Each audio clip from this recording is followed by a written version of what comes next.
Listo. Pues hola a todos, sean bienvenidos a la séptima sesión del Seminario Interno del Grupo de Ingeniería Lingüística. En esta ocasión vamos a tener a tres miembros activos que estuvieron colaborando en un proyecto interno y también parte de otro lado del CENIDET, y su nombre son Jafet Alanís, Alejandro Cortés, Jenny Espinosa, y ellos nos hablarán de anotación de argumentos en discursos políticos. Y bueno, sin más, les cedo la palabra. Pueden empezar a compartir.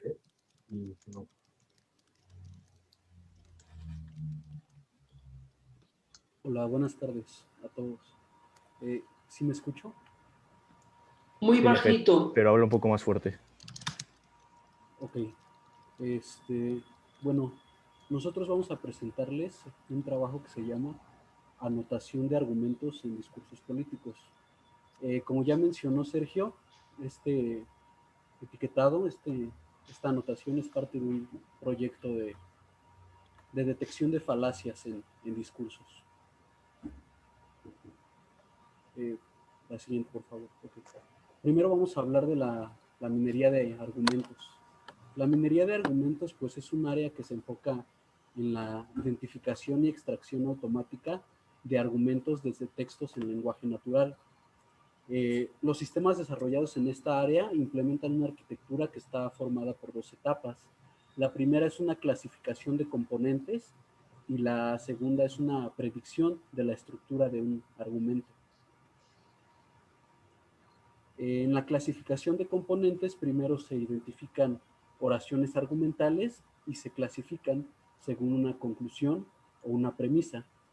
Posteriormente, en la etapa de predicción de la estructura, se identifican las relaciones de apoyo o de ataque entre los componentes del argumento. Y pues vamos a ver qué es un argumento, ¿no? En nuestra vida diaria constantemente estamos defendiendo opiniones, y para defender estas opiniones habitualmente damos razones en las cuales basamos una aseveración. Precisamente un argumento es una serie de aseveraciones que individualmente o en su conjunto apoyan otra aseveración. Estas oraciones o estas aseveraciones se conocen como preposiciones. Un argumento está compuesto por dos proposiciones, una afirmación y una justificación de esta. Así tenemos una conclusión, que es la postura o la opinión que sostenemos, y una premisa, que es la evidencia o la justificación que apoya esa conclusión.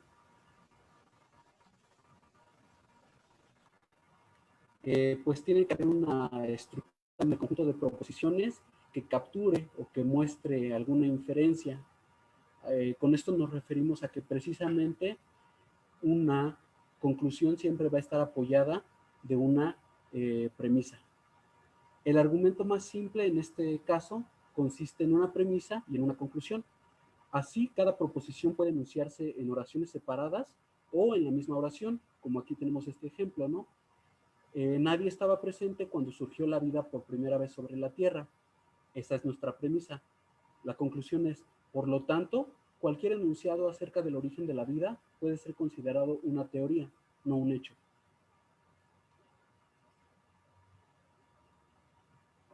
Sin embargo, pues existen argumentos más elaborados, los cuales contienen o están relacionados con otros argumentos. En el ejemplo que aquí presentamos, tenemos un argumento que está conformado por una premisa: más de la mitad de los jóvenes que residen en el Distrito Federal poseen una computadora con acceso a Internet, y con una conclusión, lo cual significa que existe una creciente demanda de este servicio. Sin embargo, esta conclusión vuelve a actuar como una premisa y se une a la conclusión 2, que sería, por ende, se ha diversificado la oferta y se han reducido sus costos. En ocasiones, una afirmación puede ser tanto premisa en determinado argumento como conclusión en otro, que es lo que ya vimos. Aquí tenemos otro ejemplo. Tenemos más de la mitad de los jóvenes que residen en el Distrito Federal poseen una computadora con acceso a Internet. Está funcionando como premisa en los dos argumentos y después la conclusión en el segundo caso, pues se vuelve otra vez premisa, ¿no? Y da pie a una segunda conclusión, que aquí se forma en argumentos totalmente independientes. La siguiente, por favor.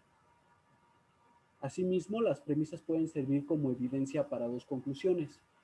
Si habíamos mencionado en un primer momento que una conclusión se puede volver a su vez una premisa, una misma premisa puede servir como apoyo para dos conclusiones totalmente independientes. Aquí tenemos, por ejemplo, que a las conclusiones como el presidente López Obrador no puede someterse a una consulta de revocación de mandato en julio de 2021, tiene como premisa porque él fue electo hasta 2024. Pero en el otro ejemplo, en el que la conclusión es el presidente López Obrador tampoco podría extender su periodo presidencial, la premisa sigue siendo la misma, porque fue electo hasta 2024.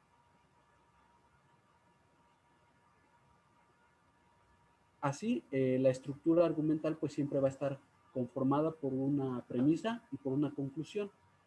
Además de esto, pues tenemos una cosa que se llaman segmentos no argumentales. Estos segmentos no argumentales están conformados por preguntas, por órdenes, por agradecimientos y por exclamaciones, puesto que ninguna de estas unidades puede afirmarse o negarse. Tenemos que recordar que estamos hablando de discursos y pues los discursos están acompañados de diferentes elementos que hacen referencia al momento de la enunciación. Aquí tenemos un ejemplo. Nuestro argumento es: nadie en el mundo es realmente feliz en la actualidad. Por lo tanto, parece que los seres humanos no están hechos precisamente para alcanzar la felicidad. Esa parte es nuestro argumento, pero después tenemos otra oración. ¿Por qué deberíamos esperar lo que nunca podemos encontrar? Esta pregunta no se puede afirmar ni negar, por lo tanto se considera como un segmento no argumental. En el proyecto se trabajó con 80 discursos de candidatos presidenciales durante las elecciones de 2006, 2012 y 2018. Para proceder con el etiquetado de los argumentos, se dividió el texto en párrafos y en esos párrafos se procedió a identificar los argumentos mediante diferentes mecanismos. Primero ya teníamos identificado que hace falta una premisa, una conclusión y un segmento no argumental. El segmento argumental pues sabemos que es opcional, pero para la identificación de las premisas y de las conclusiones recurrimos a marcadores del discurso, que son los conectores discursivos que señalan una relación entre la interpretación de la porción informativa en la que aparecen y la porción anterior. Actúan como señales de cómo debe procesarse una porción informativa en relación con el resto del texto y con el contexto. Así, por ejemplo, en el argumento que aquí ponemos como ejemplo, el diseño responde a los requerimientos del manual de mantenimiento que indica Bell y las necesidades de la autoridad aeronáutica. Tenemos un marcador que es ya que fue desarrollado con la colaboración de profesores con la experiencia en el control de mantenimiento. Ese marcador ya que lo que nos permite ver es que lo que viene después es una premisa y que lo que está anteriormente es, por lo tanto, una conclusión. Aquí tenemos una pequeña muestra de lo que podrían ser los marcadores del discurso. Por ejemplo, para la conclusión tenemos marcadores como así, así pues, así que, consecuentemente, por consiguiente, por lo tanto. Y para indicar la premisa tenemos ya que, debido a que, las razones que, a causa de ello, por eso. Esta es una pequeña muestra, pero lo que queremos ilustrar es que los marcadores nos van a dar la pauta para identificar tanto las conclusiones como las premisas. Y por otro lado tenemos palabras clave que son los verbos, los adverbios y los pronombres que permiten identificar los componentes del argumento en los que no está presente algún marcador. Habitualmente nosotros esperaríamos la presencia de los marcadores que ya mencionamos, pero es evidente que en el discurso habitual a veces estos se omiten. Entonces, tenemos que echar mano de otros recursos que nos permitan la identificación de los componentes argumentales. Por ejemplo, ciertos verbos como creer, pensar o aceptar a menudo señalan expresiones de postura que indican la presencia de una conclusión, y adverbios como también, a menudo o realmente enfatizan la importancia de una premisa. De igual forma, los pronombres en primera persona pueden ser indicadores de conclusiones, ya que a menudo se presentan con expresiones que refieren a la postura del autor. Fundamentalmente, la estructura de los argumentos se puede dividir en tres tipos. Como ya habíamos comentado, puede presentarse una estructura 1 que esté conformada por una premisa que lleva a una conclusión. La estructura 2 sería una premisa que lleve a una conclusión y que en un segundo argumento esa misma conclusión se vuelva ahora una premisa. Y finalmente, una conclusión que lleve a una premisa, perdón, que lleve a dos conclusiones distintas. Estas estructuras son básicamente la representación gráfica de los tipos de argumentos que ya habíamos comentado en un inicio. Así, el etiquetado del argumento consiste en identificar los componentes. Como vemos en este esquema, vamos a tener una conclusión y una, dos o n premisas. Fuera del argumento se identificará a veces el segmento no argumental, que como es parte del texto, tiene que estar marcado de alguna forma, a pesar de que no participa de la inferencia y no tiene relevancia en la conclusión, necesita ser marcado. Bueno, a continuación mi compañera Diana les va a hablar un poquito del proceso de anotación. Bueno, perdón. Para empezar, lo primero que tenemos que hacer es leer el párrafo seleccionado, que como bien les explicó mi compañero, fue la forma en la que se decidió dividir los discursos. Primero, después de haberlo leído, se identifican las oraciones que puedan ser argumentales y posteriormente se clasifican en los componentes, ya sea la conclusión, las premisas o los segmentos no argumentales. Después se marcaban los marcadores y las palabras clave para posteriormente identificar el tema que estaba siendo tratado en este argumento. Con esto podríamos dar finalizada la anotación, aunque es necesario leerlo más de una vez para terminar de tener claros los componentes. La siguiente. Este es un ejemplo de un argumento ya etiquetado. Se los voy a leer. Pero lo más injusto e indignante ha sido la pérdida del poder adquisitivo del salario mínimo. Esta es nuestra conclusión. La primera premisa es: el más reciente reporte del Centro de Análisis Multidisciplinario de la Facultad de Economía de la UNAM afirma que hace 30 años un salario mínimo alcanzaba para comprar 51 kilos de tortilla y que ahora solo alcanza para adquirir 6 kilos. Nuestra siguiente premisa: de acuerdo con los estudios de este centro académico, la pérdida de poder adquisitivo del salario en este periodo llega a 80%. En este caso, el tema que se identifica es la economía nacional y la pobreza. El siguiente. Pero en un segundo punto del etiquetado, lo que nos interesa es conseguir las falacias. Una falacia se puede definir como un argumento que podría parecernos válido, pero realmente no lo es, ya que las premisas no logran apoyar a la conclusión. Para los lógicos no designa cualquier error de razonamiento, sino aquellos que son típicos y en los cuales puede detectarse un patrón común. Hay muchos tipos de falacia, pero para este etiquetado solamente nos fijamos en las falacias por apelación a las emociones. Estas falacias buscan apoyar la conclusión con un lenguaje expresivo que puede influir en las emociones de la audiencia. Entre ellas se puede identificar principalmente términos con carga emocional y otros mecanismos pensados para provocar entusiasmo. La siguiente. Un segmento con carga emocional puede encontrarse aunque no necesariamente el argumento sea una falacia por apelación a las emociones. No toda premisa con segmentos forma una falacia. El primer ejemplo, la premisa es, tras permitir que sus antaños orgullosos trenes de pasajeros cayeran vergonzosamente en el olvido, la conclusión, América está moralmente obligada a restablecerlos ya.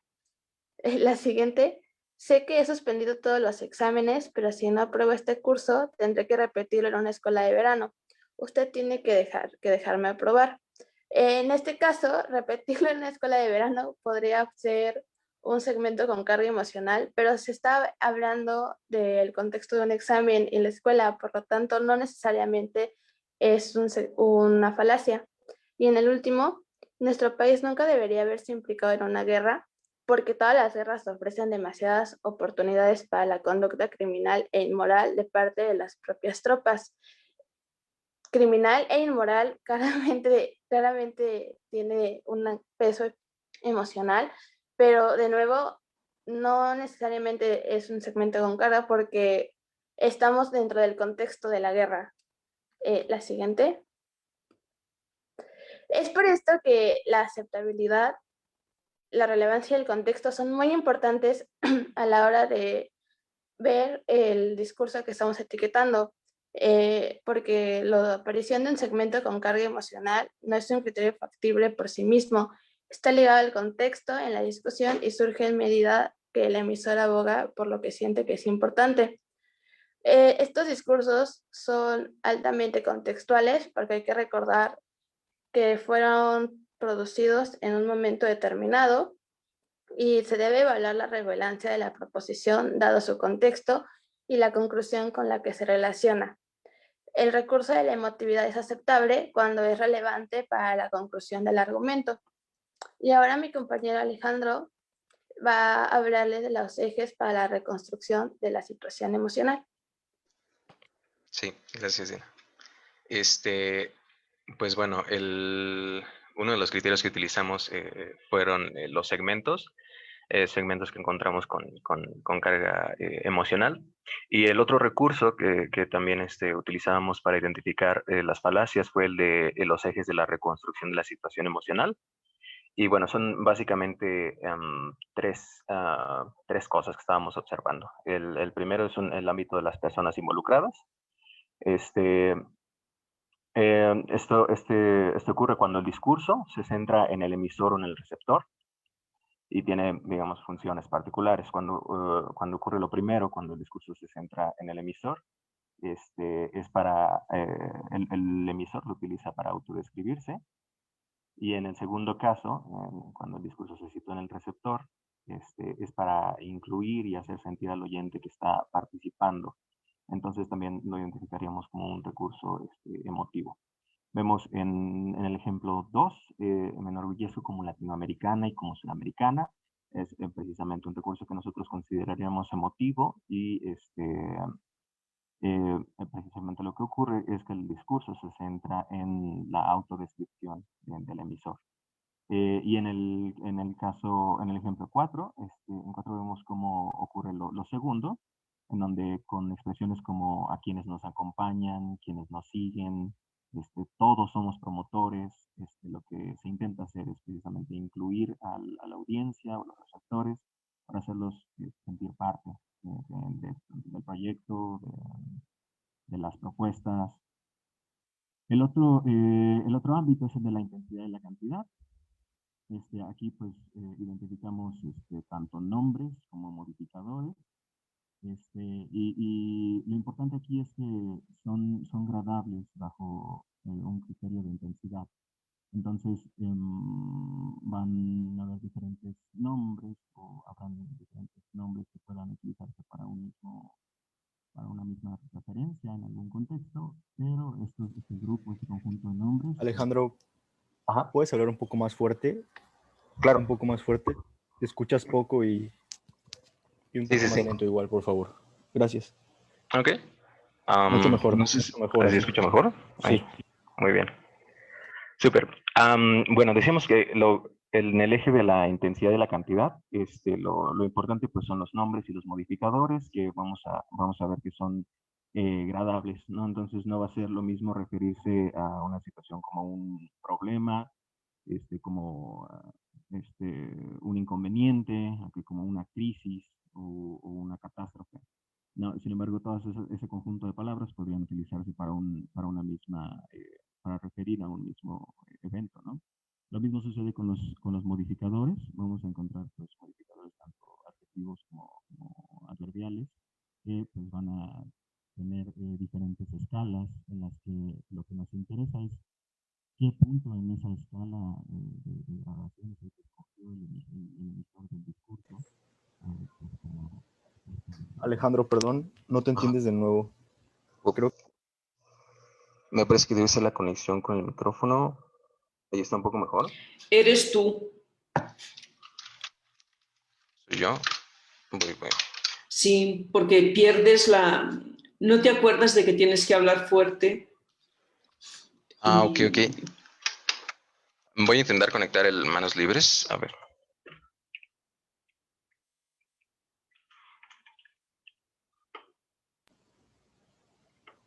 Listo. Ahí se escucha un poco mejor. mucho mejor. Intenta hablar un ¿Sí? poco más lento y un poco más fuerte, Sí. por favor, que como que balbuceas un poco, se escuchan balbuceos. Pero adelante, continúa. Ok. Vale. Súper. Bueno, entonces, en este eje de la intensidad y la cantidad, pues las referencias pueden ser tanto positivas como negativas. Y nos interesan porque su función es focalizar la cantidad, o dar más importancia a la cantidad. Y se presentan como condición suficiente para implicar una proposición, para implicar que una proposición es verdadera. Entonces, básicamente se pone la cantidad, como lo que estábamos cuando acordamos esto, se pone la cantidad por encima de la calidad o de otros criterios necesarios. Tenemos el caso de muchos mexicanos, ambiguo,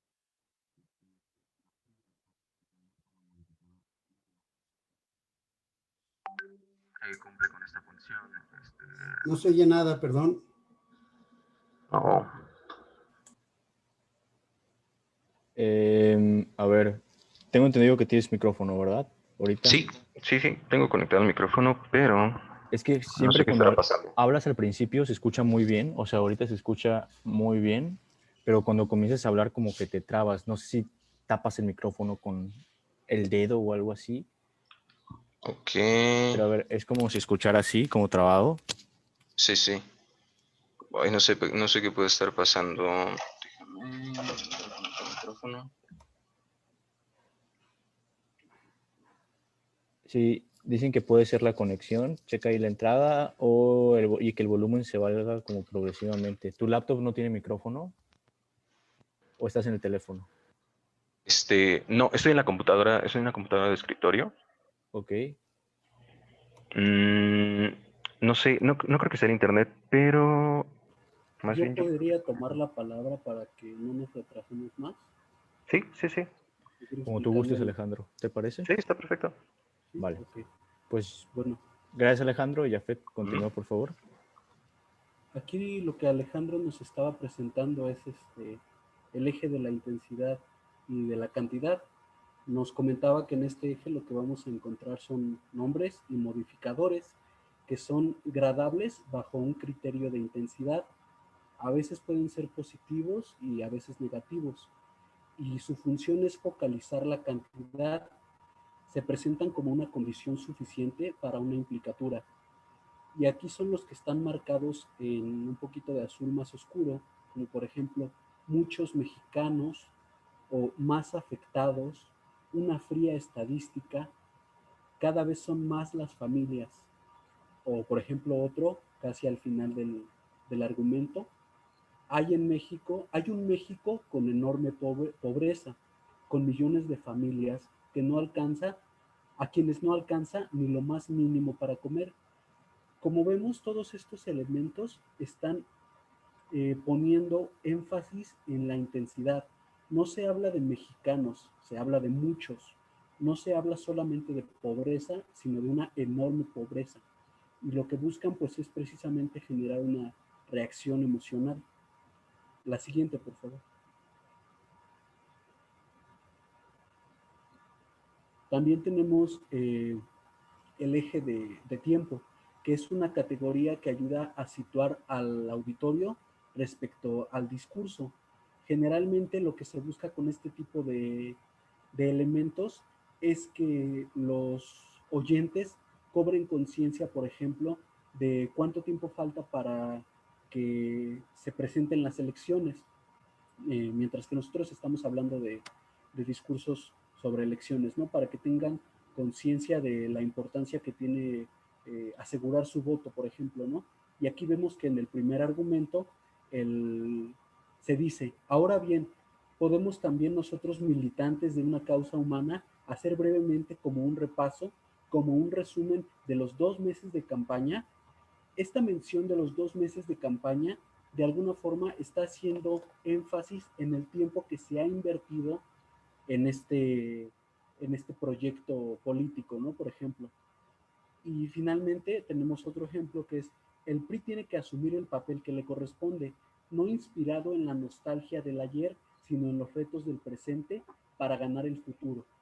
Aquí hay 2 cosas que hace falta mencionar. Cuando se habla del presente, cuando se habla del pasado, perdón, puede hacerse desde 2 puntos.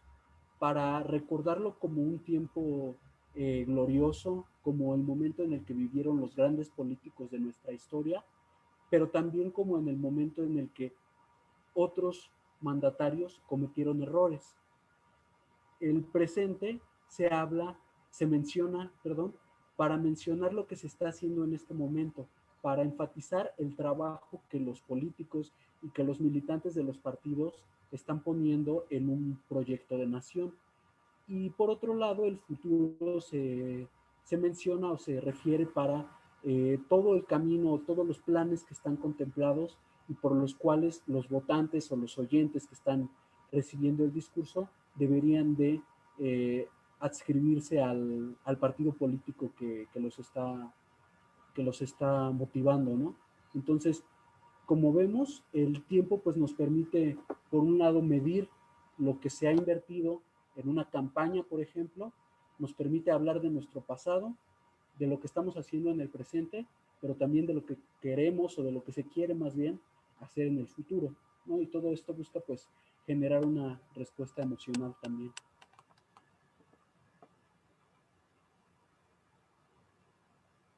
No sé si quieras, Alejandro, explicar esta clasificación o lo hago yo. Sí, intentamos a ver si no se corta otra vez. Lo último sería pues el procedimiento para la clasificación de los argumentos en falacias. Bueno, para la identificación de falacias por apelación a las emociones. Lo primero que hicimos fue leer el argumento. A partir de ahí identificamos los términos con carga emocional. Algo importante que destacar aquí es que solamente identificamos estos términos en las premisas. Bueno, No, tu micrófono no se oye otra vez, por favor. Bueno. Jafet, por favor. Okay. Gracias, Entonces, Alejandro. continúo yo. Bueno, el proceso de clasificación de argumentos en esta etapa consiste primero en leer el argumento. Después vamos a extraer todas las características que ya habíamos mencionado. El segundo paso que ustedes tienen en el esquema consiste en la identificación de términos con carga emocional. Estos términos solamente pueden identificarse en las premisas. Posteriormente procedemos a la identificación de rasgos emotivos. Una vez que ya tenemos identificados estos rasgos, hay que evaluar las características para ver si efectivamente están contribuyendo a una especie de falacia de apelación a las emociones o si dependiendo del tema que se está tratando son pertinentes. Hay casos, como ya había mencionado Diana, en los que va a ser pertinente, por ejemplo, mencionar grandes cantidades, ¿no? Y en los que el hecho de utilizar un modificador de intensidad o un cuantificador no va a tener fines emotivos, sino simplemente argumentativos. Entonces, esta evaluación de las características es primordial para determinar si el argumento al que nos estamos enfrentando es en efecto un argumento falaz por apelación a las emociones o si es pues válido, ¿no? La clasificación del argumento pues es precisamente eso, seleccionar o decir si es falaz o si es válido. Y con este paso pues termina prácticamente la clasificación como tal de los argumentos. Sería el último paso para determinar si estamos tratando con una falacia por apelación a las emociones o no.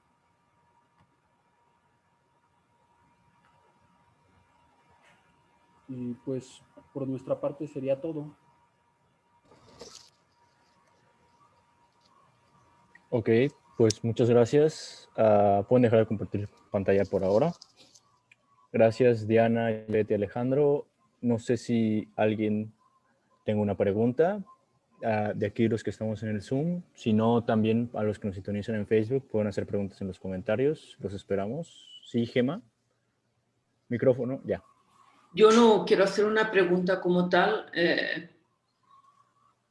A mí me parece muy interesante este tema de anotación de falacia, de argumentos, detección de falacias y detección de falacias por apelación a emociones. Les quiero decir que he echado de menos algunas cosas en su presentación. Por ejemplo, cuando han empezado, a no ser que me haya despistado, no nos han presentado cuál era el objetivo final del proyecto, los pasos de etiquetado del proyecto, etcétera. No nos han explicado cuál era su corpus. Jafet lo ha nombrado por ahí en una diapositiva, pero yo creo que habrían tenido que empezar diciendo tenemos tantos textos, son discursos políticos, corresponden a no sé qué. No sé, creo que nos habrían tenido que explicar un poco cuál es el corpus que están tratando, cómo lo están haciendo, etc. Por otra parte, también, por ejemplo, cuando han acabado les ha faltado como unas conclusiones o como algo que diga, bueno, todo este trabajo lo hemos hecho ¿para qué? Ya sé que a ustedes la siguiente fase no les incumbe del proyecto, pero sí que me ha faltado un poco que nos digan objetivos, conclusiones, presentación del corpus y los pasos del trabajo que se tiene que hacer. Entonces, bueno, yo tengo cosas en lo que ustedes han explicado, muchas preguntas, muchas dudas, pero voy a dar el paso a que otras personas se las puedan formular, sino yo también hablaré después. Pero sí que me gustaría que, si otra vez tienen que presentar esto, lo enmarquen mejor y nos expliquen mejor cuál es el proceso que se tiene que seguir. Gracias, Gemma. Chicos. A ver, no sé si se escucha esta vez. Se escucha ahorita. Si no, yo te aviso. Vale, por favor. Sí. Muchas gracias por la observación, doctora. Pues acerca del corpus, cada uno de nosotros etiquetó 80 discursos. La extensión de los discursos pues fue aleatoria, no estuvo determinada. Fueron 2 etapas en ese digamos, en esa primera parte del proyecto, que fue el etiquetado de argumentos. 40 discursos en una primera etapa, después otros 40 discursos. Y para el etiquetado de argumentos, utilizamos un compendio de 1643, me parece, 1643 argumentos ya identificados, de los cuales nosotros identificamos como falacias. Y bueno, sobre el objetivo, son 2, las 2 etapas se encaminan hacia un modelo de identificación de falacias, bueno, de argumentos y posteriormente de falacias en el discurso político.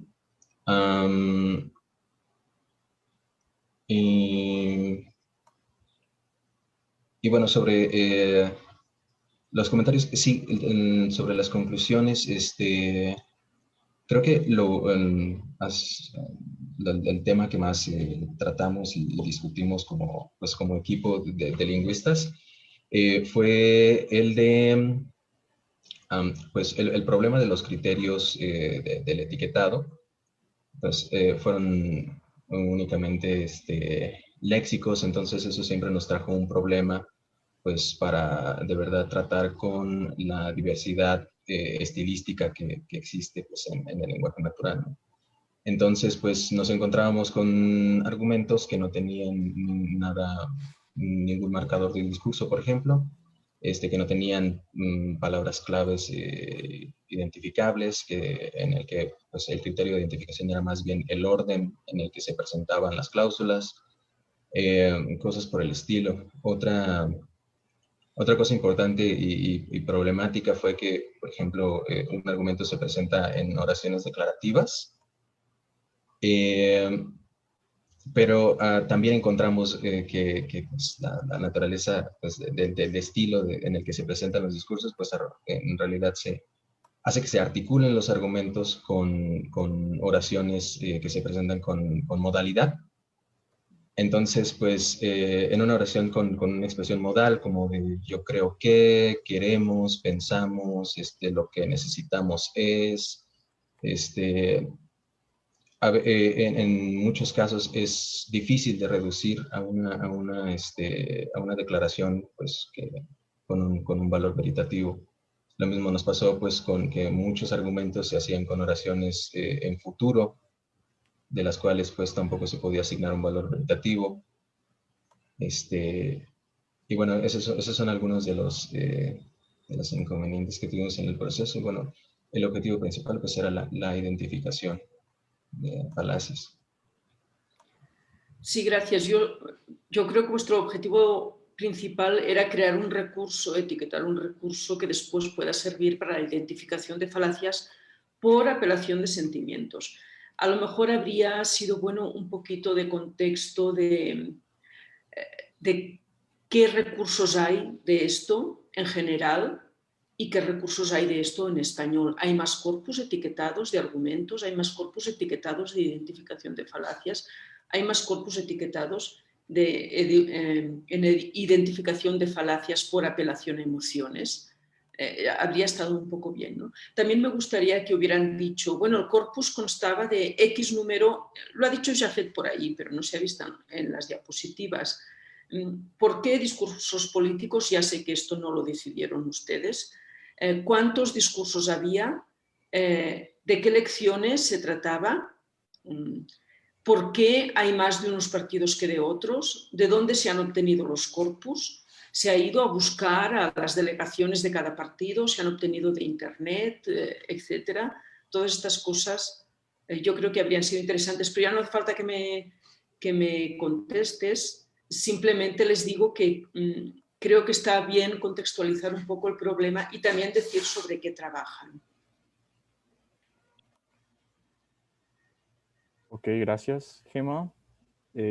Por Facebook aún no tengo nada. Entonces, chicos, presentes, ¿alguien que guste preguntar algo?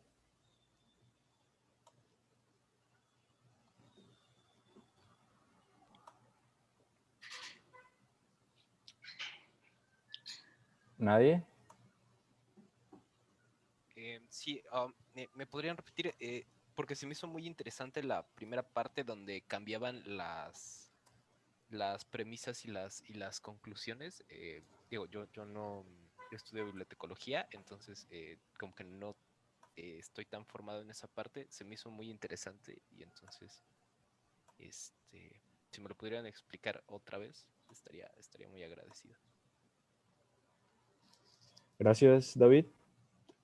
¿Quién quiere hablar de ustedes tres? Adelante. Sí, ¿me escuchan? Sí. A lo que nos referíamos era que de forma independiente, a veces una conclusión que está siendo apoyada por una premisa puede volverse una propia premisa en sí misma que apoye una segunda o una tercera conclusión. Y pues básicamente es eso, ¿no? Que a la hora de que tú articulas un discurso, vas llegando a conclusiones, pero esas mismas conclusiones pueden llevarte a otros razonamientos. Y entonces, precisamente, eso puede verse en el hecho de que a veces resultó un poco problemático enmarcar un solo argumento en un párrafo, porque puede ser que un mismo argumento se extienda a 2 párrafos, por ejemplo, precisamente por la manera en la que se van distribuyendo las premisas y en las que las propias conclusiones van tomando después el papel de premisas para, como ya lo mencioné, otras conclusiones. Ok. David, ¿te ayudó la respuesta? ¿Te quedó claro? Sí, muchas gracias. Vale. Gracias, Jafet. Gracias, David. Chicos, una pregunta más que alguien tenga. Gemma. No sé si en la parte que explicó, creo que era Diana, pueden ir a aquella diapositiva donde se ponía el ejemplo del que tiene que volver a repetir el examen.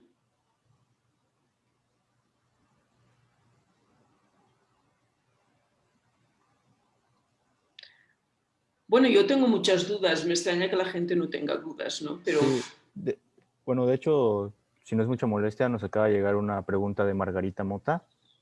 Podríamos leerla. ¿y me dejas hacer a mí la mía ya que Sí. Sí, Gracias. adelante.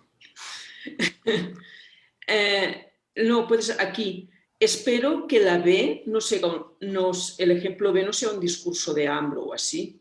¿Esto lo habéis sacado del corpus de discursos políticos? Es No, decir, ¿o habéis metido aquí ejemplos que no están en vuestro corpus? Eso es, ¿qué ha pasado ahí? no, estos ejemplos no son de ningún discurso del corpus. Seleccionaron para explicar como con mayor claridad nuestro punto de que algunos argumentos pueden tener segmentos con carga emocional, pero no necesariamente ser falacias.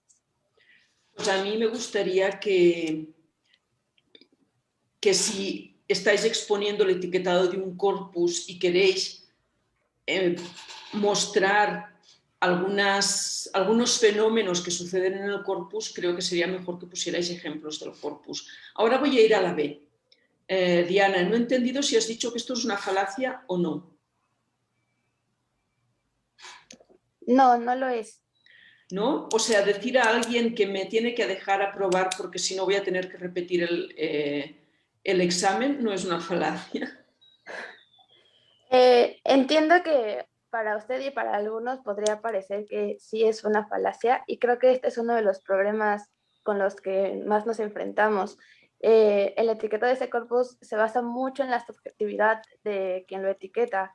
En este caso, y bajo las decisiones que tomamos como etiquetadores, como la premisa sí es relevante para la conclusión, no es una falacia, pero, repito, es muy subjetivo y entiendo que alguien más podría venir a decirme que sí lo es. Sí, es una falacia porque la conclusión no se desprende de la premisa. Bueno, a mi entender, ¿no? Otra cosa es si es una falacia por apelación a emociones o por simple caradura, pero por apelación a emociones a lo mejor no es, ¿no? Pero para mí no es una argumentación eso. La primera es una argumentación.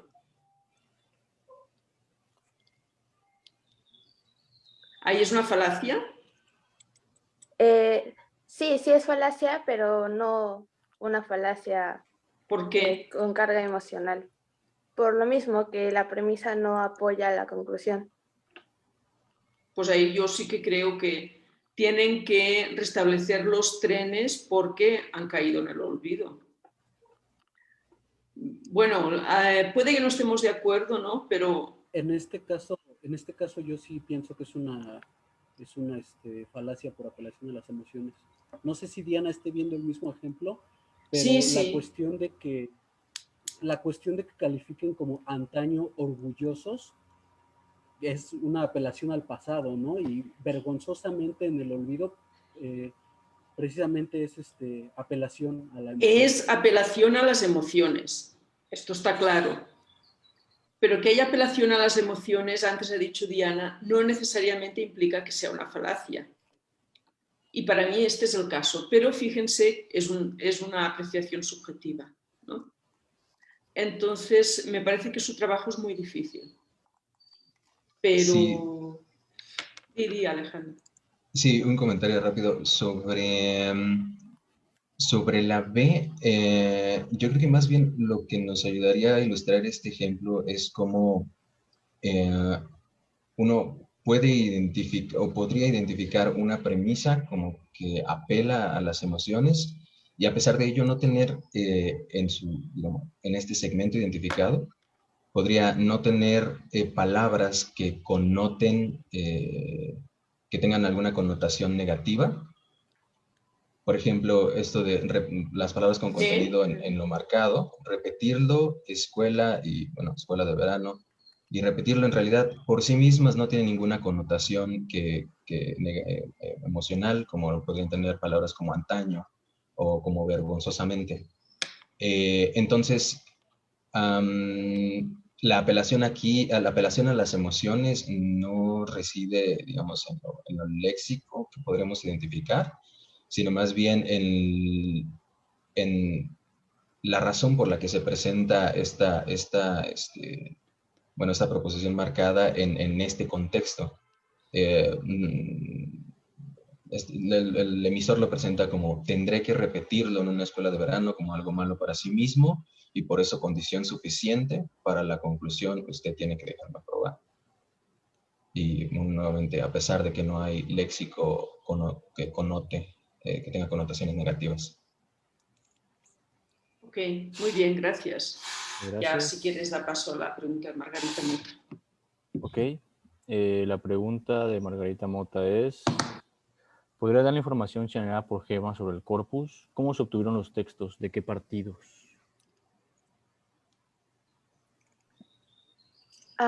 Bueno, como ya medio mencionamos, fueron 80 discursos y todos fueron seleccionados de la página de cada partido. Estos discursos se encuentran en internet.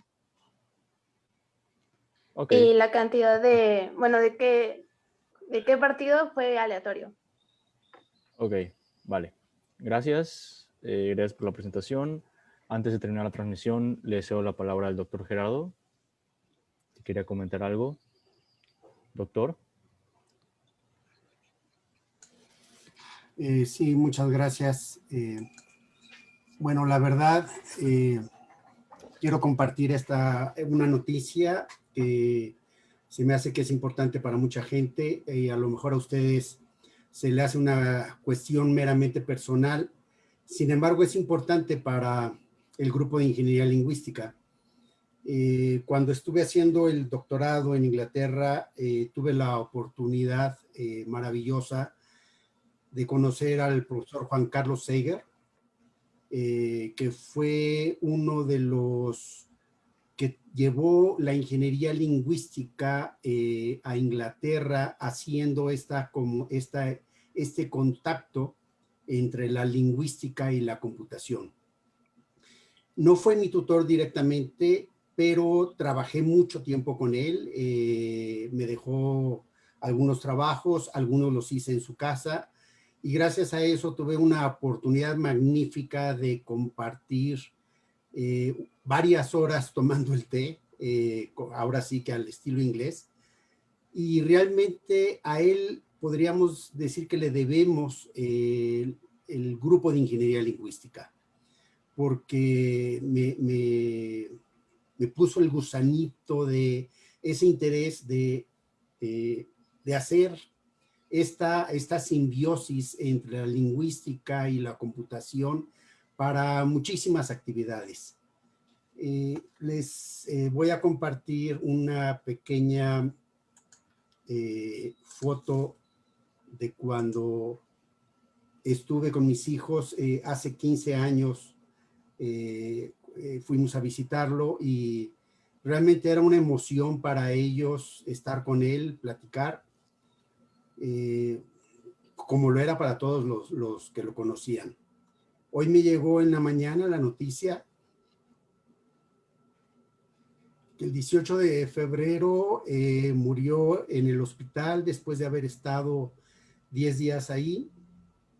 El 2 de marzo fue cremado sin ninguna ceremonia, fue parte de sus deseos, además de que era la situación del COVID. Y pues nada más quería compartirles. Muchas gracias. Gracias, doctor. Gracias por compartir, pues. Gracias, Gerardo.